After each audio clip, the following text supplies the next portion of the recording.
Good morning students. Previous class में ना बताया था कि जो हम डिफॉरेस्टेशन करते हैं उस डिफॉरेस्टेशन के क्या क्या इफेक्ट्स पड़ते हैं।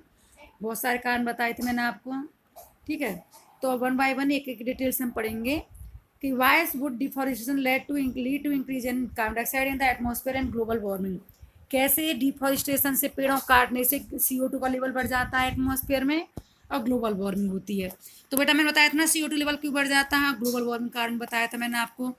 क्योंकि plants use CO2 carbon dioxide for photosynthesis and release oxygen maintaining the atmospheric balance.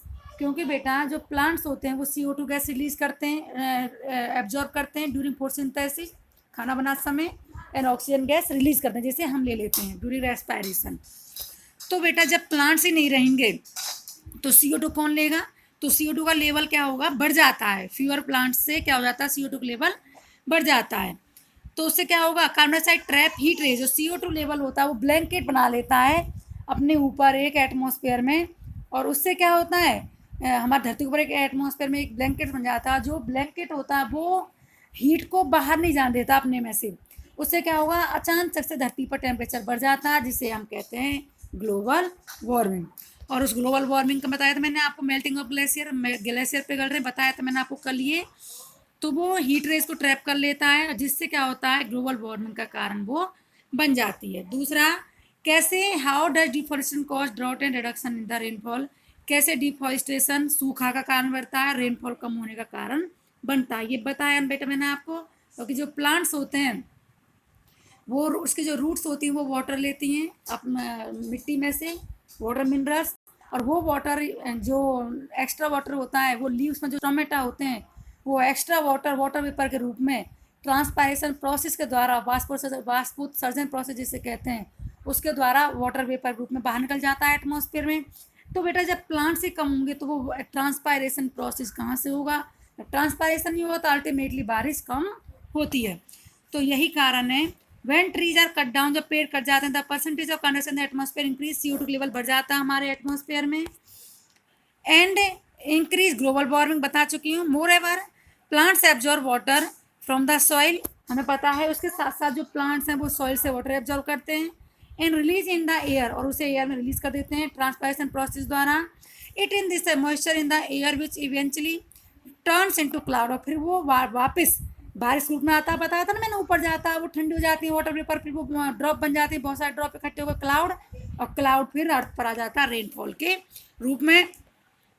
Deforestation increase the temperature on the disturb the water cycle, increase हो जाता है वाटर टेम्परेचर जिससे हमारी वाटर साइकिल डिस्टर्ब होती है, which leads to the deduction in the rainfall and drought. उससे क्या होता है, बारिश कम होती है और ड्रॉट बढ़ जाता है। समझ में आ गया बेटा? अब है desertification and how it cause. बेटा डिफॉरेस्टेशन से कैसे डेजर्टिफिकेशन होता है ये आप सोचोगे कि डेजर्टिफिकेशन मीन डेजर्ट का बनना, रेगिस्तान जो बन जाते हैं, मीन्स मिट्टी की जल शक्ति खत्म हो जाती है। क्यों हो जाते हैं? क्योंकि बेटा जो रूट्स की जो सॉइल, रूट्स की जो जड़ें होती हैं, जो प्लांट्स की जो रूट्स होती हैं बेटा, ये मिट्टी को बांध के रखती हैं। अब जब प्लांट ही नहीं रहेंगे तो उनकी रूट्स जो होंगी वो कहाँ से मिट्टी को बांध के रखेंगी? तो क्या है, तेज हवाएं चली, जरा सी बारिश हुई तो उससे वो मिट्टी बह के चली जाएगी, और जब मिट्टी बहेगी तो बेटा क्या होगा, मिट्टी की जो ऊपरी ऊपरी जो अपर लेयर होती है वो होती है ह्यूमस वाली, मोर फर्टाइल होती है। जब बेटा मोर फर्टाइल लेयर ही उड़ जाएगी तो बेटा उसमें फिर अच्छे से कुछ भी पैदा नहीं होता, तो उसे डेजर्टिफिकेशन हम बोल देते हैं। तो बेटा यही कारण, desertification the process by which fertile land turns into desert, जिसके द्वारा हमारी उपजाऊ मिट्टी, उपजाऊ धरती किस बदल जाती है, डेजर्ट बदल जाती है। डिफॉरेस्टेशन इसका एक बहुत बड़ा कारण है, किसका? डेजर्टिफिकेशन से। इससे इसका कारण क्या बताया ना मैंने, is it expose the top layer of the soil, ये हमारी जो ऊपरी लेयर होती है वो एक्सपोज हो जाती है कब? नेचुरल फोर्स, जो हमारी नेचुरल जो वो होते हैं, जैसे हवाएं चलती हैं या वाटर आता है बारिश दौरान, उससे क्या होता है, ये उड़ के चली जाती है या बह के चली जाती है, with no roots to hold the soil, क्योंकि मिट्टी नहीं, क्योंकि जड़ें ही नहीं है मिट्टी को रोकने के लिए, बांधने के लिए। इट्स गेट एरोडेड, ये एरोडेड हो जाती है, एरोडेड हो जाती है, and quickly and lower hard and rocky layers of the soil get exposed, और किस बदल जाती है बेटा, वो क्या दिखती है हमें, हार्ड लेयर दिखने लग जाती है, जो रॉकी लेयर होती है वो दिखती है, जिसमें कोई ह्यूमस नहीं होता, उपजाऊ नहीं होती वो, और उसमें हमारा कुछ भी अच्छे से पैदा नहीं हो पाता। तो उससे इस तरह से gradually fertile land turn to desert. इस तरह से हमारा जो फर्टाइल लेयर है वो किस में बदल जाती है बेटा, डेजर्ट्स में बदल जाती है। नेक्स्ट, कैसे जो डेजर्ट डिफॉरेस्टेशन हमारी क्वालिटी को बदलता है मिट्टी की को, बेटा वही कारण है, जो ऊपरी लेयर होती है ह्यूमस वाली लेयर होती है वो तो रह ही नहीं पाती, तो हमारी उपजाऊ शक्ति खत्म हो जाती है। फॉरेस्ट एड ह्यूमस, और साथ में जो बेटा ये पेड़ होते हैं इनकी जो पत्तियां होती है बेटा जब वो गिरती हैं, गिर कर जब बारिश होती है तो वो बेटा डिकम्पोज हो जाती हैं, सड़ती गलती हैं, गल सड़कर वो क्या बना देती हैं, ह्यूमस। और ह्यूमस क्या होता है, रिच इन न्यूट्रिएंट्स होता है, उसके अंदर बहुत ज़्यादा न्यूट्रिएंट्स होते हैं जो कि प्लांट्स अपनी ग्रोथ के लिए यूज़ करते हैं। तो बेटा जब प्लांट्स ही नहीं रहेंगे तो लीव्स कहाँ से होंगे, लीव्स नहीं होंगी तो कहाँ से वो डिकम्पोज होंगी और कहाँ से मिट्टी में न्यूट्रिएंट्स ऐड करेंगी, तो उससे क्या होगा, हमारी मिट्टी की उपजाऊ शक्ति खत्म हो जाती है।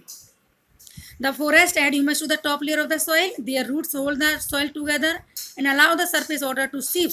और साथ में इसकी जो जड़ें होती हैं वो धीरे धीरे पानी को, क्योंकि मिट्टी को होड़ करके रखती है ना वो, तो वो धीरे धीरे पानी को सीप करती हैं मिट्टी में। ड्यू टू डेजर्टिफिकेशन, डेजर्टिफिकेशन से क्या होता है, the soil erosion takes place, soil का अपर्दन होता है, मिट्टी का अपर्दन होता है बेटा।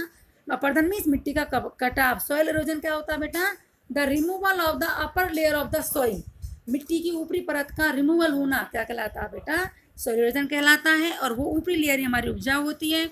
फिजिकल प्रॉपर्टी, जब soil change it become less fertile, जो मिट्टी की जो प्रॉपर्टी होती हैं बेटा वो चेंज हो जाती हैं, मिट्टी कम उपजाऊ हो जाती है। इट्स जो उसके न्यूट्रिएंट होते हैं और टेक्सचर, जो उसकी टेक्सचर होती है, नेचुरल बनावट जो होती है बेटा, नेचुरल जो उसकी बनावट होती है वो बदल जाती है, आए समझ में। और the water holding capacity of the soil decrease which में लेड्स टू द फ्लड। और साथ में क्या होगा बेटा, वाटर होल्डिंग कैपेसिटी, क्योंकि रूट्स नहीं रहेंगे तो वो वाटर होल्डिंग कैपेसिटी नहीं रहती उसकी, वाटर एक साथ मिट्टी के अंदर घुस जाता है पानी, तो उससे क्या होता है बेटा, फ्लड आ जाती है, बाढ़ आ जाती है। अब अगली क्लास में आप बताऊंगी conservation of forest and wild life, कैसे हम पेड़ों का, जो हमारे जंगल है उनका संरक्षण करें, और जो जंगली जानवर हैं उनको कैसे हम लाइफ को बचाएं। ठीक है बेटा, थैंक यू।